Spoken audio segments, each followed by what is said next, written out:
آگے اللہ سبحانہ تعالیٰ فرماتے ہیں وَاتَّخَذَ اور بنا لیا قوم موسیٰ قوم موسیٰ نے یا موسیٰ علیہ السلام کی قوم نے من بعدہ ان کے پیچھے سے، یعنی موسیٰ علیہ السلام کے طور پر جانے کے بعد، من حلیہم اپنے زیورات میں سے، عجلاً ایک بچڑا، جسداً جسم والا، لہو اس کی خوارن گائے کی آواز تھی۔ سورہ طٰہٰ میں یہ واقعہ تفصیلاً آتا ہے جہاں یہ بتایا گیا ہے کہ موسیٰ علیہ السلام اللہ تعالیٰ سے ملاقات کے لیے کوہ طور پر گئے تھے اور پیچھے سے ان کی قوم نے یہ شرک اپنا لیا تھا۔ اللہ تعالیٰ نے موسیٰ علیہ السلام کو اس واقعے کی اطلاع وہیں پر ہی دے دی تھی، اور اسی واقعے کا یہاں پر مختصراً ذکر آ رہا ہے۔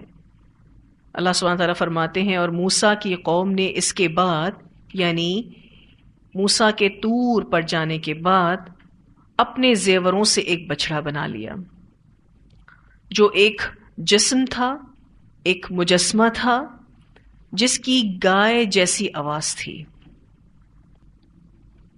جب حضرت موسیٰ علیہ السلام طور پر چلے گئے تھے اور اپنے بھائی ہارون علیہ السلام کو قوم کی قیادت دے گئے تھے، ساتھ میں یہ بھی کہا تھا کہ دیکھو یہ بگڑی ہوئی قوم ہے، آپ نے ان کو سنبھالنا ہے۔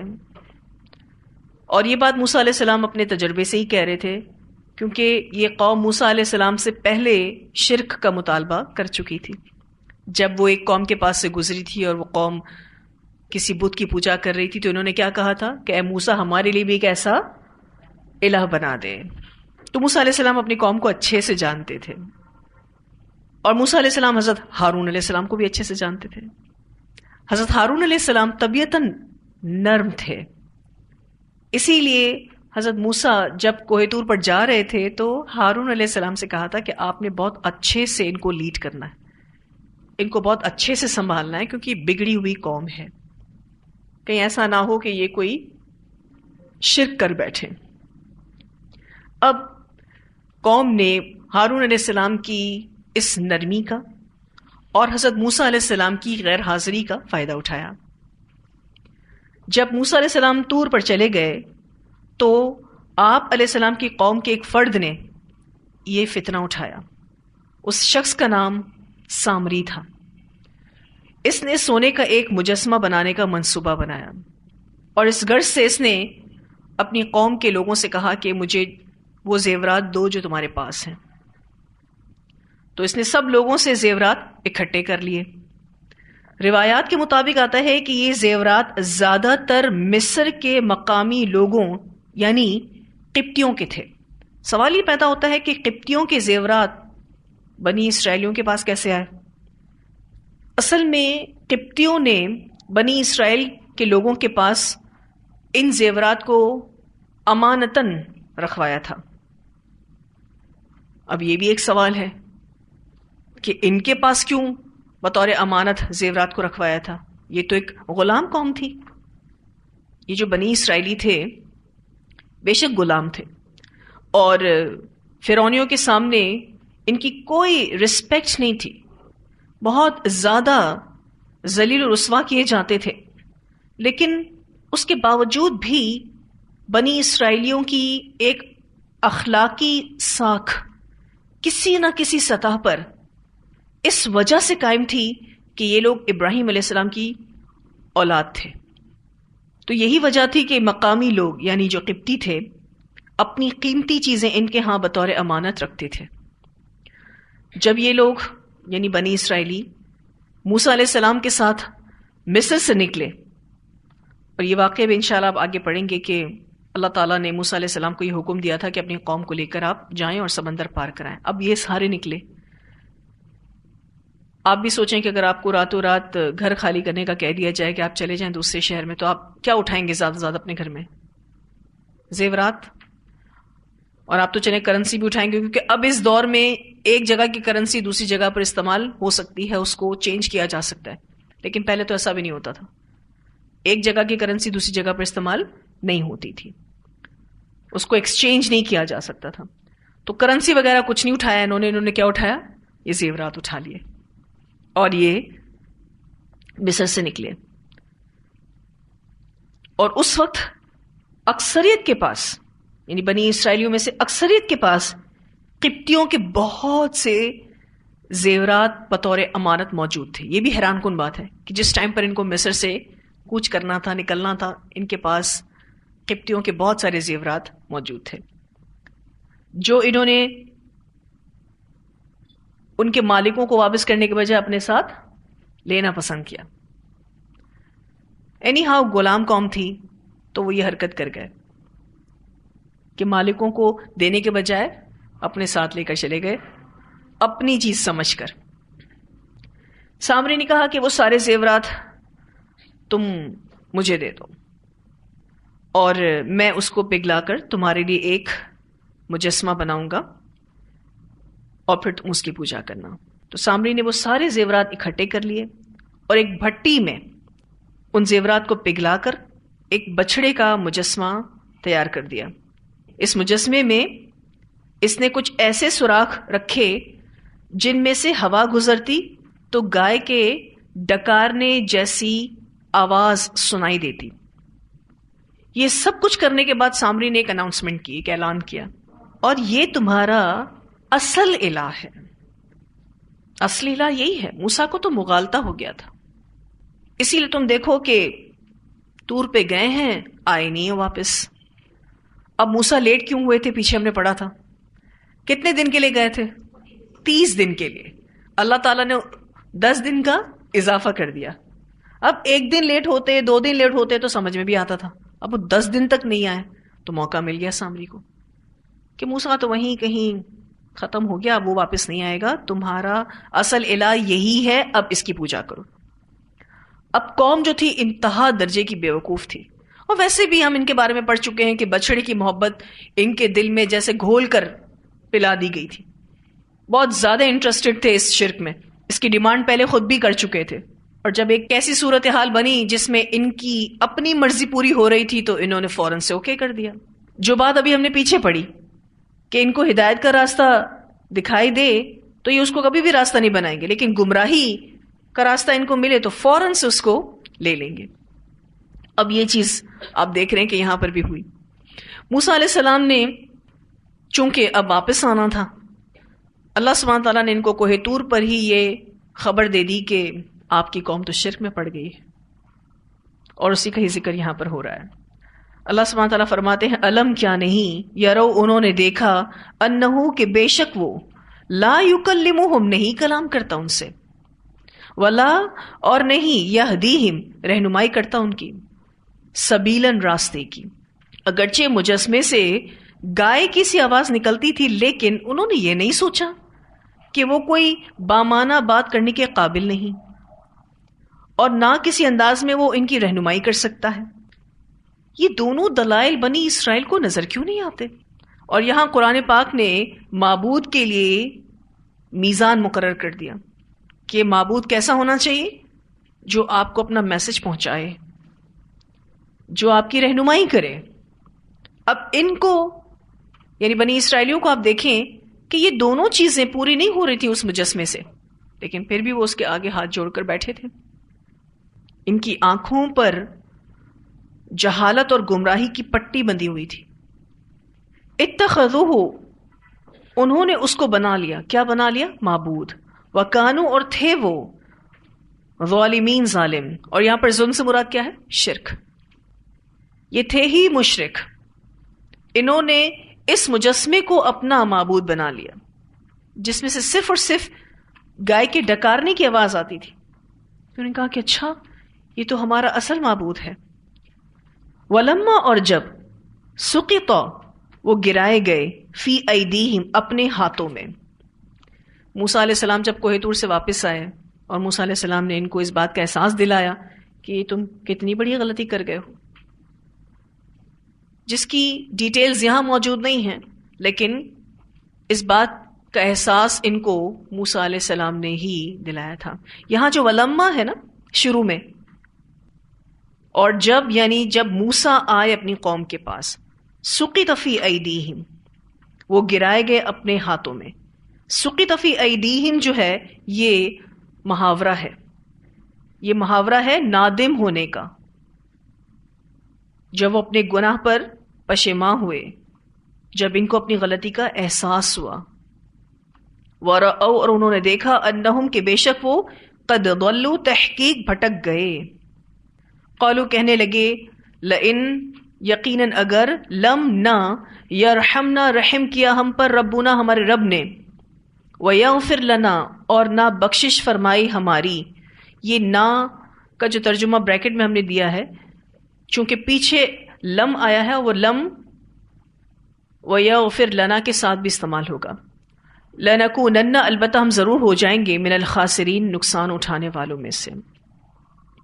جب موسیٰ علیہ السلام ان کے پاس آئے اور ان کو اس بات کا احساس دلایا کہ آپ لوگ کتنی بڑی غلطی کر گئے ہو، کیوں شرک کیا، تو ان کو اپنی غلطی کا احساس ہو گیا اور انہوں نے فوراً رجوع کیا۔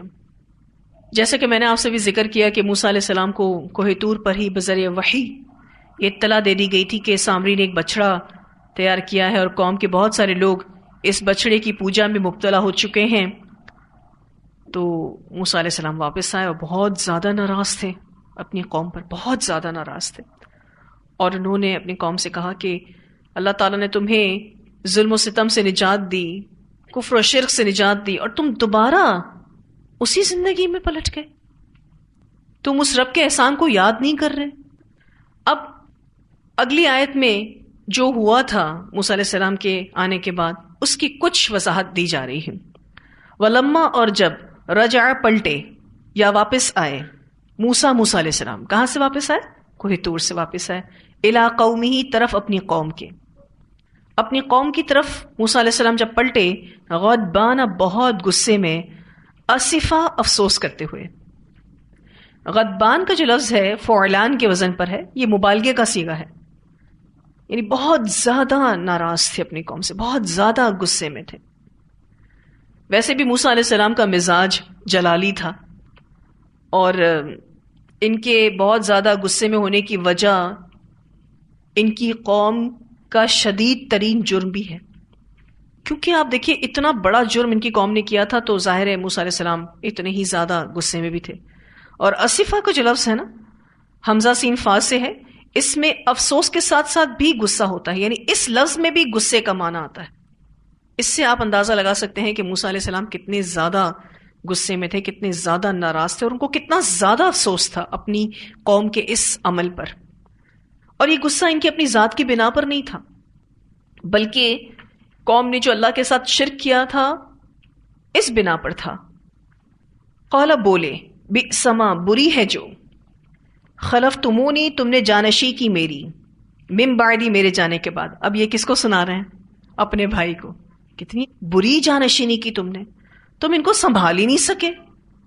ہو سکتا ہے کہ موسیٰ علیہ السلام کو جو بہت زیادہ غصہ آیا تھا اس کی وجہ یہ بھی ہو کہ ان کو اپنے بھائی کے ساتھ غلط فہمی ہو گئی تھی کہ بھائی نے ان کے جانے کے بعد قیادت صحیح طور پر نہیں کی، قوم کو صحیح سے نہیں سنبھالا، اور اس بات کا اظہار کر بھی رہے ہیں۔ قال بئس ما خلفتمونی من بعدی، بولے بری ہے جو تم نے جانشینی کی میری، میرے جانے کے بعد۔ اعجلتم، کیا جلدی کی تم نے، امر ربکم، اپنے رب کے حکم کی۔ اب یہ اپنی قوم سے مخاطب ہے کہ کیا تم لوگوں نے اپنے رب کے حکم سے جلدی کی۔ یہاں پر جو اعجلتم کا لفظ ہے عین جیم لام سے ہے، اسی سے آپ اردو میں لفظ پڑھتے ہیں عجلت۔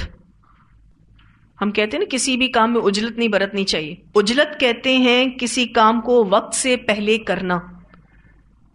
اچھا، قرآن پاک میں سرع کا لفظ بھی آتا ہے، سین را عین۔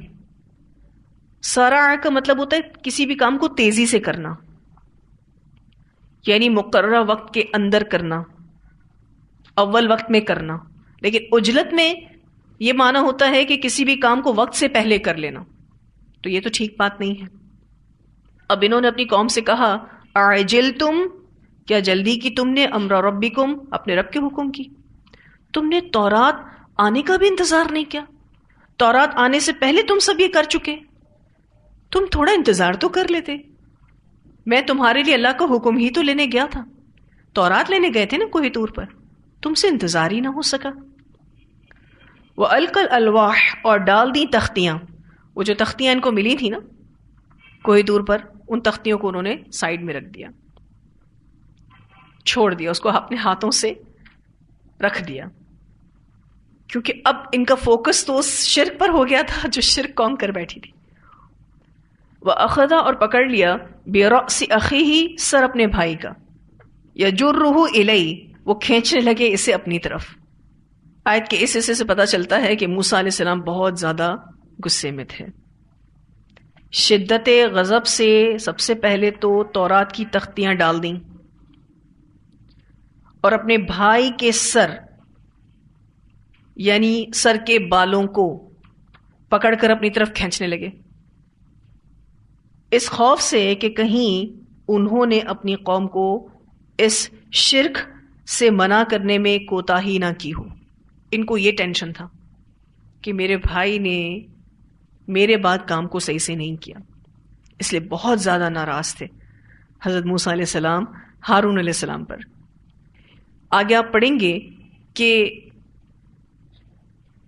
سیدنا موسیٰ علیہ السلام نے حضرت ہارون علیہ السلام کی داڑھی بھی پکڑی تھی، یعنی ایک ہاتھ سے داڑھی پکڑی تھی اور ایک ہاتھ سے سر کے بال پکڑے تھے اور اپنی طرف کھینچ رہے تھے، اور کہا کہ تم میرا قائم مقام بن کر یہ سب کچھ کیسے برداشت کر سکتے ہو، تم نے یہ سب کچھ کیسے ہونے دیا، تم کو تو ان سب کو روکنا چاہیے تھا. اب موسیٰ علیہ السلام جو تھے انہوں نے جب بہت زیادہ ناراضگی کا اظہار کیا تو حضرت ہارون علیہ السلام نے بہت ہی پیار سے اور معذرت چاہتے ہوئے کہا، قال ہارون علیہ السلام نے کہا، ابن امہ اے ماں کے بیٹے. اب یہاں پر بھائی بھی کہہ سکتے تھے یہ، لیکن خون کے رشتے کی یاد دہانی کرائی. یہ بھی کہہ سکتے تھے نا کہ اے میرے بھائی، لیکن کیا کہا، اے ماں کے بیٹے. بھائی کہنے کے بجائے اس طرح اس لیے پکارا تاکہ موسیٰ علیہ السلام زیادہ رحمت اور شفقت کا مظاہرہ کریں. کہا، ان القوم بے شک ان لوگوں نے استضعفونی کمزور سمجھا مجھ کو، وقادوا اور قریب تھا کہ یقتلوننی وہ قتل کر دیتے مجھ کو. آپ نہیں جانتے آپ کی قوم نے میرے ساتھ کیا کیا ہے. انہوں نے مجھے کمزور سمجھا اور اتنا زیادہ یہ مخالفت پر آ گئے تھے کہ مجھے اس بات کا اندیشہ ہو گیا کہ یہ مجھے قتل کر دیں گے. اس سے کیا پتہ چلتا ہے کہ ہارون علیہ السلام نے اپنی کوشش کی تھی، لیکن قوم نے بہت زیادہ سرکشی کا مظاہرہ کیا. تو موسیٰ علیہ السلام کو ہارون علیہ السلام نے وضاحت دی کہ آپ ایسا مت سمجھو کہ میں نے اپنا کام صحیح سے نہیں کیا، میں نے اپنی رسپانسبلٹی کو صحیح سے ادا نہیں کیا. میں نے تو پوری کوشش کی، میں نے ان کو سمجھایا اور سمجھانے میں کوئی کوتاہی نہیں کی، لیکن یہ اتنے سرکش لوگ ہیں کہ میری بات کو کچھ سمجھتے ہی نہ تھے، بلکہ الٹا مجھے مارنے کی دھمکیاں دینے لگے. فلا پسنا تشمت تو خوش کر بیل اعداء مجھ پر دشمنوں کو. تشمت کا لفظ شین میم تا سے ہے، معنی ہوتا ہے کسی نقصان پر دشمن کا خوش ہونا. اور وہ اپنے بھائی سے یہ کہنا چاہ رہے تھے کہ آپ دشمنوں کو مجھ پر نہ ہنسائیں، یعنی مجھے ان جیسا نہ سمجھیں، مجھے ان کے ساتھ نہ ملائیں. اگر آپ مجھے ان جیسا سمجھیں گے، مجھے ان کے ساتھ ملائیں گے تو دشمن خوش ہوں گے. فلا تشمت بی الاعداء آپ خوش نہ کریں مجھ پر دشمنوں کو، مجھ پر ہنسنے کا موقع دشمنوں کو نہ دیں. ولا تجعلنی اور نہ شامل کر تو مجھے مع القوم الظالمین ساتھ ظالم قوم کے. آپ مجھے ان ظالموں کے ساتھ تو نہ سمجھیں کہ جو شرک انہوں نے کیا ہے وہ میری شے پر کیا ہے، میں نے ان کو سپورٹ کیا ہے. ایسا نہیں ہے، میں ان ظالموں کے ساتھ نہیں ہوں، آپ مجھے ان کے ساتھ بالکل بھی کنسیڈر نہ کریں. اب حضرت موسیٰ علیہ السلام کو ہارون علیہ السلام نے وضاحت دے دی تو ان کا غصہ ٹھنڈا ہو گیا. اب آپ دیکھیے کہ موسیٰ علیہ السلام کتنے زیادہ ناراض تھے، کتنا زیادہ ان کو اپنی قوم پر غصہ تھا. اور آپ نے دیکھا کہ ایک طرف تو انہوں نے الواح کو پھینک دیا، دوسری طرف ہارون علیہ السلام کے سر کو پکڑ کر گھسیٹ رہے ہیں. یہ جو سر کے جو بال تھے نا اس کو پکڑ کے، اور ایک آگے قرآن پاک میں ہی آیت آتی ہے کہ داڑھی کو بھی پکڑا تھا، بہت زیادہ ٹینشن میں تھے. حالانکہ اللہ سبحانہ تعالیٰ نے ان کو یہ انفارمیشن کہاں دے دی تھی؟ کوہ طور پر. لیکن کوہ طور پر بھی ان کو اتنا غصہ نہیں آیا تھا جتنا غصہ اپنی قوم کو دیکھنے کے بعد آیا. یعنی جب اللہ تعالیٰ سے قوم کے اس عمل کی خبر ملی تھی تب وہ اتنے زیادہ غصے میں نہیں آئے تھے جتنا زیادہ غصے میں قوم کو دیکھ کر آئے.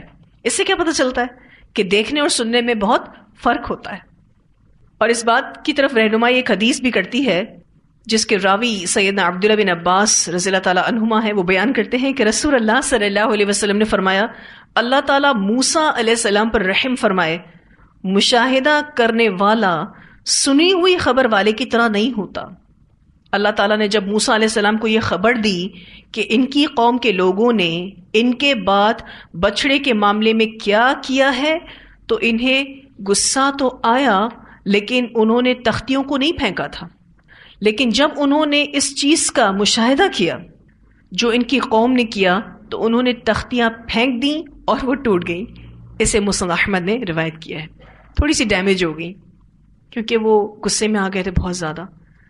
حالانکہ ان کو انفارم تو اللہ تعالیٰ نے طور پر ہی کر دیا تھا، لیکن جب اپنی آنکھوں سے دیکھا تو بہت زیادہ غصے میں آ گئے تھے. اس سے پتہ چلتا ہے کہ دیکھنے اور سننے میں فرق ہوتا ہے، اور اس مثال سے آپ اس کو اچھے سے سمجھ سکتے ہیں. اب جب موسیٰ علیہ السلام نے ناراضگی کا اظہار کیا اپنے بھائی سے تو بھائی نے ایسا نہیں کہا اچھا آپ کو جو سمجھنا ہے سمجھ لیجیے، بلکہ کلیریفیکیشن دی. اس سے کیا پتہ چلتا ہے کہ جہاں مس انڈرسٹینڈنگ آ جائے ایز سون ایز پاسبل اس کو کلیریفائی کرنا چاہیے، اور اسپیشلی ان مس انڈرسٹینڈنگ کو as soon as possible clarify کرنا چاہیے جس کی وجہ سے دین پر بات آتی ہو، جس کی وجہ سے کسی دیندار انسان پر بات آتی ہو. اسی لیے جلد از جلد ان غلط فہمیوں کا ازالہ ہونا چاہیے.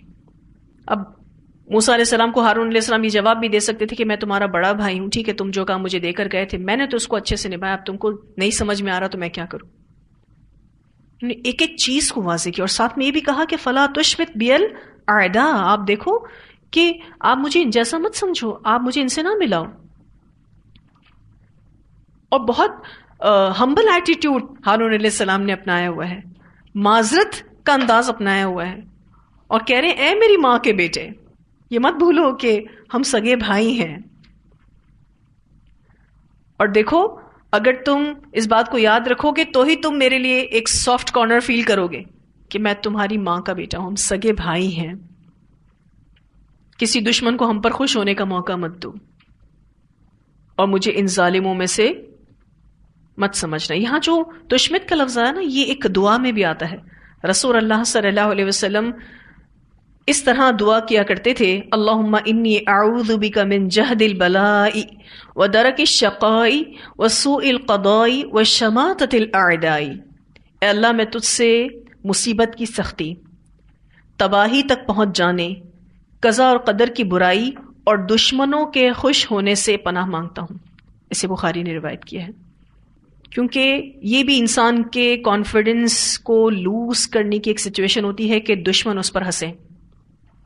آپ کو پتہ ہے اس سچویشن میں کسی بھی انسان کا کانفیڈنس بہت زیادہ شیک ہو جاتا ہے کہ اس کے جو بھی دشمن ہیں وہ اس پر ہنس رہے ہوں، اور اس ہنسنے کا موقع کون دے رہے ہوں؟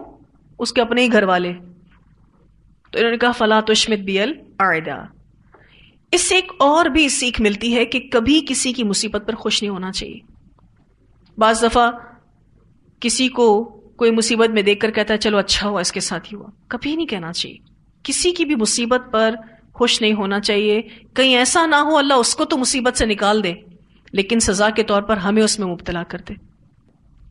اب یہ ریلیکس ہو گئے حضرت موسیٰ علیہ السلام کیونکہ بھائی نے کلیریفیکیشن دے دی تو کام ڈاؤن ہوئے، تو تھوڑا ان کا غصہ ٹھنڈا ہوا. قال موسیٰ علیہ السلام نے کہا رب اغفر لی، اے میرے رب بخش دے مجھ کو، ولی اخی اور میرے بھائی کو، وادخلنا اور داخل کر دے ہم کو فی رحمتک اپنی رحمت میں. جب موسیٰ علیہ السلام کو یہ بات واضح ہو گئی کہ ہارون علیہ السلام نے اپنی کوشش کی تھی، وہ بے قصور ہیں، اب موسیٰ علیہ السلام دعا کر رہے ہیں کہ اللہ مجھے بھی معاف کر دے، اور اگر میرے بھائی سے ان لوگوں کو شرک سے روکنے میں کچھ کوتاہی ہو گئی ہے تو اس کو بھی معاف کر دے. اس نے اپنی کوشش کی ہے. چونکہ یہ نرم طبیعت کا انسان ہے، لوگوں نے اس کے اوپر چڑھائی کر دی. اتنی سرکش میری قوم ہے، یہ نہیں سنے اس کی بات کو. لیکن پھر بھی اگر کوئی کمی کوتاہی ہو گئی میرے بھائی سے تو اللہ تعالیٰ اس کو بھی معاف کر دے، مجھے بھی معاف کر دے، میرے بھائی کو بھی معاف کر دے، اور ہمیں اپنی رحمت میں تو داخل کر دے. وَأَنْتَ أَرْحَمُ الرَّاحِمِينَ، اور تو سب سے بڑھ کر رحم کرنے والا ہے. اس سے ایک بہت اہم بات پتہ چلتی ہے کہ بندہ مومن کو اپنے مومن بھائی سے بڑی مس انڈرسٹینڈنگ ہو سکتی ہے، لیکن جب اس کو وضاحت پیش کی جائے تو وضاحت سنتے ہی اس کا رویہ ایسا ہوتا ہے جیسے کوئی بات ہوئی نہیں تھی. ہم تو وضاحتیں سن بھی لیتے ہیں، معاف بھی کر دیتے ہیں، لیکن پھر بھی دل میں بات رکھتے ہیں. لیکن مومن بندہ ایسا نہیں ہوتا. مومن بندہ ایسا ہوتا ہے جیسے کچھ ہوا ہی نہیں تھا. اللہ کا بندہ اسے انا کا مسئلہ نہیں بناتا، دل کا روگ نہیں بناتا، اس کو دل میں پالتا نہیں ہے. وہ یہ نہیں کہتا کہ میں نے کہہ دیا کہ نہیں مانوں گا تو اب نہیں مانوں گا، نہیں، وہ مان جاتا ہے. تو اگر غلط فہمیاں ہو جائیں تو اس کی وضاحت مانگ لینی چاہیے، اور اگر کوئی وضاحت دے دے تو اس کو ایکسیپٹ کر لینا چاہیے ظاہر پر معاملہ کرتے ہوئے، کیونکہ اسی میں ہی ہمارے لیے خیر ہوتی ہے. اب آپ دیکھیے موسیٰ علیہ السلام یہاں دعا کر رہے ہیں، اس سے آپ کو موسیٰ علیہ السلام کی دلی حالت بھی واضح ہو رہی ہے. یاد رکھیے گا کہ انسان کسی کے لیے دعا تبھی کر سکتا ہے جب اس کے لیے دل صاف ہو، ورنہ نہیں دعا نکلتی. ہماری کسی کے لیے بھی دعا تبھی ممکن ہے جب ہم دلی طور پر اس کے لیے خیر خواہ ہوں گے، اس کے لیے پازیٹیو ہوں گے، اپنے دل کو صاف کیے ہوئے ہوں گے، تبھی ہم دل سے دعا کر سکیں گے. جیسے کہ یہاں پر موسیٰ علیہ السلام اتنے بڑے میس کے بعد بھی اپنے بھائی کے لیے دعا کر رہے ہیں، اور سب سے پہلے اپنے لیے بھی کر رہے ہیں، رب اغفر لی. کیوں؟ کیونکہ انہوں نے بھی تو بھائی کو ڈانٹا نا، حالانکہ بھائی نے تو کوشش کی تھی. تو مسٹیک تو ان سے بھی ہوئی اپنے بھائی کے معاملے میں. دیکھا جائے تو خواہ کی ڈانٹ پڑ گئی نا ہارون علیہ السلام کو. کیا موسیٰ علیہ السلام چھوٹے ہونے کے باوجود بھی ہارون علیہ السلام کو ڈانٹ سکتے تھے؟ ڈانٹ سکتے تھے. کیوں؟ کیونکہ نبوت کے کام میں ہارون علیہ السلام موسیٰ علیہ السلام کی تابع تھے. کیونکہ نبوت پہلے کس کو ملی؟ موسیٰ علیہ السلام کو، اور موسیٰ علیہ السلام کی ریکویسٹ اور دعا پر ہارون علیہ السلام کو ملی تھی. موسیٰ علیہ السلام رسول اور نبی دونوں تھے، لیکن ہارون علیہ السلام صرف نبی تھے. وہ موسیٰ علیہ السلام کی شریعت کو فالو کر رہے تھے، نبوت کے کام میں موسیٰ علیہ السلام کے تابع تھے. اسی لیے ایز لیڈر موسیٰ علیہ السلام اپنے تابع انسان کو ڈانٹ سکتے تھے. یہاں ہرگز یہ نہیں سمجھیے گا کہ موسیٰ علیہ السلام کوئی اپنے بڑے بھائی کی تحقیر کر رہے ہیں. کام سے ریلیٹڈ کوئی چیز ہے تو بات ذات پر نہیں جانی چاہیے.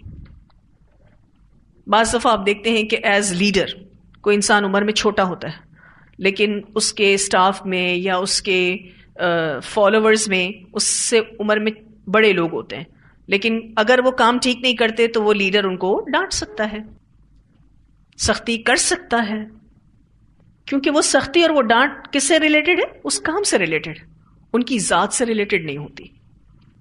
اب انہوں نے دعا کی اور اللہ تعالیٰ نے ان کی دعا کو قبول بھی کیا. اب اللہ سبحانہ تعالیٰ مزید آگے جواب دے رہے ہیں موسیٰ علیہ السلام کو. ان الذین، بے شک وہ لوگ، اتخذوا، جنہوں نے بنا لیا، العجل، بچڑے کو، سینالہم، انقریب پہنچے گا ان کو، غضب من ربہم، غضب ان کے رب کی طرف سے، وذلۃ فی الحیات الدنیا، اور رسوائی دنیا کی زندگی میں، وکذالک، اور اسی طرح، نجزی المفترین، ہم بدلہ دیتے ہیں جھوٹ باندھنے والوں کو. اللہ تعالیٰ نے کہا آپ کو تو ہم معاف کر دیں گے، لیکن جنہوں نے بچڑے کی پوجا کی ہے ان کو معافی نہیں ملے گی. بچڑے کی پوجا کی وجہ سے جو بنی اسرائیل پر اللہ کا غضب آیا تھا وہ یہ تھا کہ اللہ تعالیٰ نے ان کی توبہ کو اس وقت تک قبول نہیں فرمایا جب تک ان میں سے بعض نے بعض کو قتل نہیں کر دیا. اور یہ چیپٹر ہم سورۃ البقرہ میں پڑھ چکے ہیں. یہ پورا واقعہ ڈیٹیل میں آیا تھا نا کہ ان کی توبہ کس صورت میں قبول ہونی تھی؟ جب یہ ایک دوسرے کو قتل کریں گے. تو یہ اللہ تعالیٰ کا غضب تھا ان کے اوپر اس بچڑے کی پوجا کرنے کی وجہ سے. اللہ اتنا ناراض ان پر کیوں ہوا؟ اس کی وجہ یہ ہے کہ یہ ابھی ابھی اتنی نشانیاں دیکھ کر آئے تھے، فرعون کو غرق ہوتا دیکھ کر آئے تھے، سمندر کا پھٹنا دیکھ کر آئے تھے، اتنی بڑی بڑی نشانیاں دیکھ کر آئے تھے، اور 2 نشانیاں تو موسیٰ علیہ السلام کے ساتھ چلتی تھی، عصا اور ید بیضا. یعنی اتنے سپر نیچر قسم کے معجزے دیکھنے کے بعد بھی یہ قوم شرک میں مبتلا ہو جائے تو آبویسلی اللہ تعالیٰ کا غضب آئے گا. تو ان کی جو پنشمنٹ تھی وہ بھی بہت زیادہ ٹف تھی. 2 صفوں میں کھڑا کیا گیا تھا. ایک صف میں وہ لوگ تھے جنہوں نے شرک کیا تھا، اور ایک صف میں وہ لوگ تھے جنہوں نے شرک نہیں کیا تھا. اور جنہوں نے شرک نہیں کیا تھا اس کو کن کو مارنا تھا؟ جو ان کا کلوزسٹ ریلیٹو تھا. یعنی اگر بیٹے نے شرک نہیں کیا تھا اور باپ نے شرک کیا تھا تو بیٹے کو حکم تھا کہ باپ کو مارے، کیونکہ ایک انسان کسی اور کے ہاتھ سے قتل ہو اور اپنے بیٹے کے ہاتھ سے قتل ہو، فرق ہے نا. تو بہت ٹف پنشمنٹ ان کو ملی تھی، اور اسی صورت میں ان کی توبہ قبول ہونی تھی. تو اللہ تعالیٰ فرماتے ہیں سَيَنَالُهُمْ غَضَبٌ مِّن رَّبِّهِمْ اور وَذِلَّةٌ فِي الْحَيَاةِ الدُّنْيَا. یہ جو الفاظ استعمال ہوئے ہیں نا، وَذِلَّةٌ فِي الْحَيَاةِ الدُّنْيَا، اور رسوائی دنیا کی زندگی میں، اس سے مراد وہ ذلت اور رسوائی ہے جس میں بنی اسرائیل دنیا کی زندگی میں مبتلا ہوئے. اس سے کیا پتہ چلتا ہے کہ شرک کرنے سے انسان دنیاوی زندگی میں بھی ذلت اور رسوائی کو پاتا ہے. یعنی شرک کسی کو عزت نہیں دیتا، شرک کرنے والے کے نصیب میں ذلت اور رسوائی ہی ہے. اور اللہ تعالیٰ کہتے ہیں وَكَذَلِكَ نَجْزِي الْمُفْتَرِينَ، اسی طرح سے ہم بدلہ دیتے ہیں جھوٹ باندھنے والوں کو. ان کو ہی صرف یہ پنشمنٹ نہیں ملی، جو بھی فردر جھوٹ بولے گا، اللہ پر جھوٹ باندھے گا، ان سب کے نصیب میں یہی سزائیں ہیں، اللہ کا غضب اور دنیاوی ذلت و رسوائی. مفترین سے مراد یہاں پر وہ لوگ بھی ہیں جو بدعت کرنے والے ہیں. ایک ہوتا ہے نا کھلم کھلا اللہ پر جھوٹ بولنا، ایک ہوتا ہے نیکی کے راستے سے اللہ پر جھوٹ باندھنا. جو بھی بدعت ہے آپ دیکھیے بظاہر وہ نیک عمل ہے، لیکن لوگ اس کو کرتے ہیں اور سوچتے ہیں کہ اللہ تعالیٰ ہمیں اس پر اجر و ثواب دے گا، گو کہ اس کی کوئی دلیل قرآن اور سنت سے نہیں ملتی. تو نبی اکرم صلی اللہ علیہ وسلم کے واضح کلمات ملتے ہیں کہ ہر بدعت گمراہی ہے، اور گمراہی کہاں لے کر جائے گی؟ جہنم میں، آگ میں، کیونکہ وہ دین میں اضافہ ہے نا. اور یہ بھی اللہ پر جھوٹ باندھنا ہے. تو اللہ تعالیٰ فرماتے ہیں وَكَذَلِكَ نَجْزِي الْمُفْتَرِينَ، اور اسی طرح ہم بدلہ دیتے ہیں جھوٹ باندھنے والوں کو. وَالَّذِينَ عَمِلُوا السَّيِّئَاتِ، اور وہ لوگ جنہوں نے عمل کیے برے، ثم پھر تابو توبہ کر لی، من بعدها اس کے بعد، وآمنوا اور ایمان لائے، ان ربک بے شک تیرا رب، من بعدها اس کے بعد، یعنی ان کی توبہ اور ایمان لانے کے بعد، لغفور الرحیم البتہ بخشنے والا ہے، مہربان ہے. یہاں جو بات ہو رہی ہے والذین عملوا السیئات، اور وہ لوگ جنہوں نے عمل کیے برے.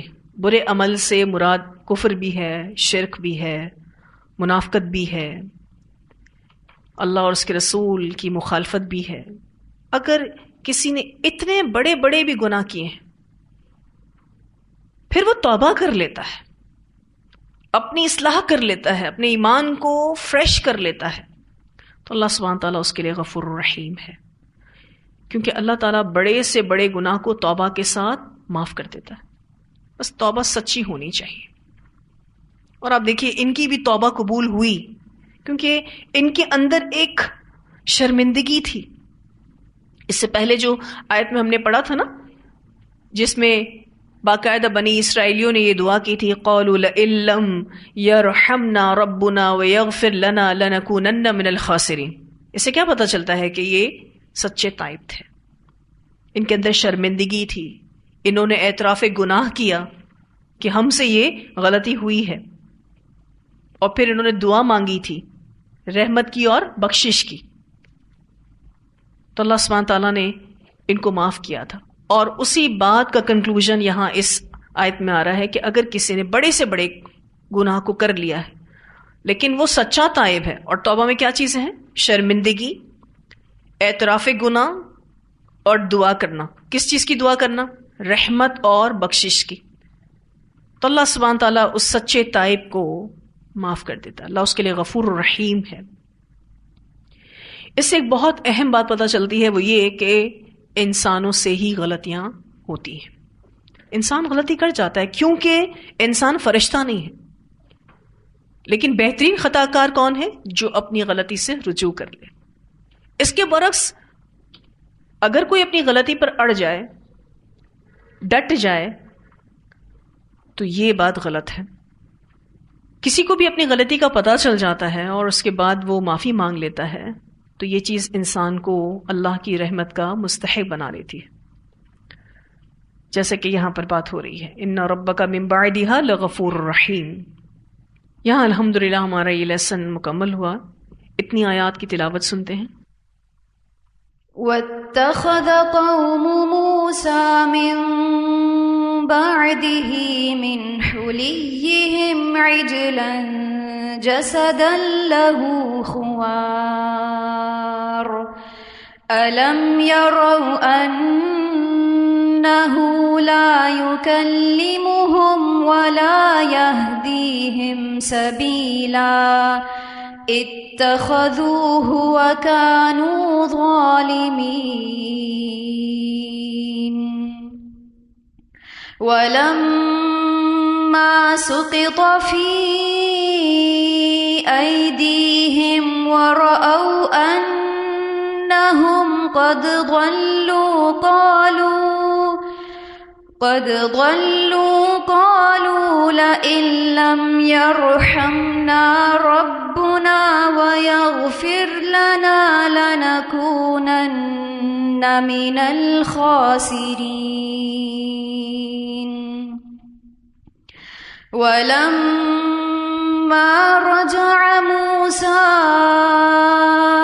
إلى قومه غضبان أسفا قال بئس ما خلفتموني من بعدي أعجلتم أمر ربكم وألقى الألواح وأخذ برأس أخيه يجره إليه قال ابن إن القوم استضعفوني وكادوا يقتلونني فلا تشمت بي الأعداء ولا تجعلني مع القوم الظالمين. قال رب اغفر لي ولأخي وأدخلنا في رحمتك وأنت أرحم الراحمين. إن الذين اتخذوا العجل سينالهم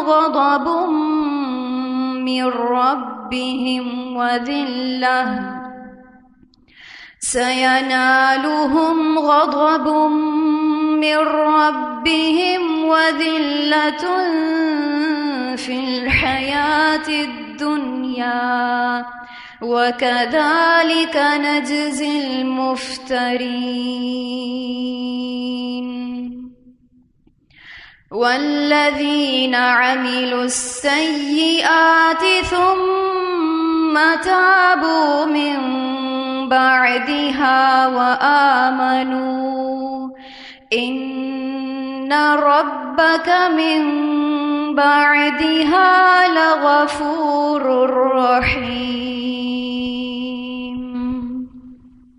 اس لیسن کا خلاصہ یہ ہے کہ غلطی کا اعتراف انسان کو اللہ کی رحمت کا مستحق بناتا ہے، اور دوسری بات یہ کہ آخرت پر یقین اور عمل صرف اور صرف اللہ کے لیے، یہ انسان کے لیے اسٹرانگ موٹیویشن ہے.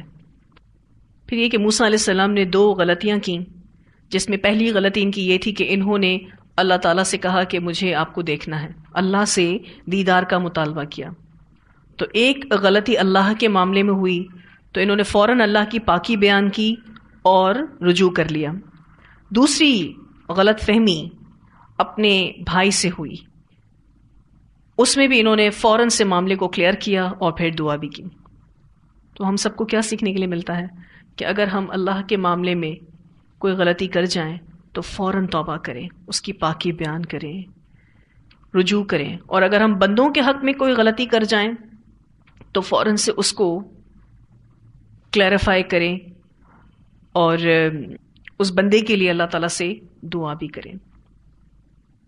اس بندے سے بھی ہمیں معافی مانگ لینی چاہیے نا، کیونکہ حضرت موسیٰ علیہ السلام کے اس ایٹیٹیوڈ سے فیل ہو رہا ہے کہ انہوں نے اپنے بھائی سے معافی مانگ لی. تو اگر ہم بھی بندوں کے حق میں کوئی غلطی کر جائیں تو اس کو فوراً سے کلیریفائی کرنا چاہیے اور اس بندے کے لیے اللہ تعالیٰ سے دعا بھی کرنی چاہیے. ایک اور تلاوت ہم سنتے ہیں ان آیات کی. واتخذ قوم موسى من بعده من حليهم عجلا جسدا له خوار ألم يروا أنه لا يكلمهم ولا يهديهم سبيلا اتخذوه وكانوا ظالمين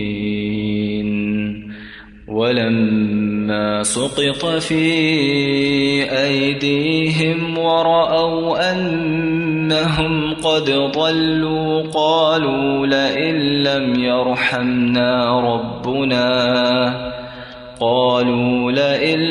يرحمنا ربنا ويغفر لنا لنكونن من الخاسرين. ولما رجع موسى إلى قومه غضبان أسفا قال بئس ما خلفتموني من بعدي أعجلتم أمر ربكم وألقى الألواح وأخذ برأس أخيه يجره إليه قال ابن أم إن القوم استضعفوني وكادوا يقتلونني فلا تشمت بي الأعداء ولا تجعلني مع القوم الظالمين. قال رب اغفر لي ولأخي وأدخلنا في رحمتك وأنت أرحم الراحمين. إن الذين اتخذوا العجل سينالهم غضب من ربهم وذلة في الحياة الدنيا وكذلك نجزي المفترين. والذين عملوا السيئات ثم تابوا من بعدها وآمنوا إن ربك من بعدها لغفور رحيم. یہ جو یہاں بات آئی فلا تشمت بی الاعداء، پس نہ تو خوش کر مجھ پر دشمنوں کو، یہ بہت امپورٹنٹ میسج ہے حضرت ہارون علیہ السلام کے حوالے سے کہ کبھی کوئی ایسا کام ہم نے نہیں کرنا کہ جس کی وجہ سے ہمارا اپنا کوئی اس طرح کی انسلٹ فیل کرے. ٹھیک ہے نا؟ ہمیں کوشش کرنی ہے کہ ہم اپنے آس پاس جتنے بھی لوگ ہوتے ہیں ان کو رسپیکٹ دیں اور کوشش کریں کہ کوئی ایسی چیز اگر بالفرض ان سے کوئی غلطی بھی ہو جائے تو دشمنوں کو ہنسنے کا موقع نہ دیں. ٹھیک ہے، یہاں الحمدللہ ہمارا یہ لیسن مکمل ہوا. جتنے آیات ہم نے پڑھی ہیں واضح ہیں. جو بھی لیسن آپ کو موسیٰ علیہ السلام کے قصے سے مل رہا ہے اس کو اچھے سے لینا ہے اور اس کو عمل میں بھی لانا ہے انشاءاللہ تعالی. وآخر دعوانا الحمد للہ رب العالمین. سبحانک اللہم وبحمدک نشہد ان لا الہ الا انت نستغفرک ونتوب الیک.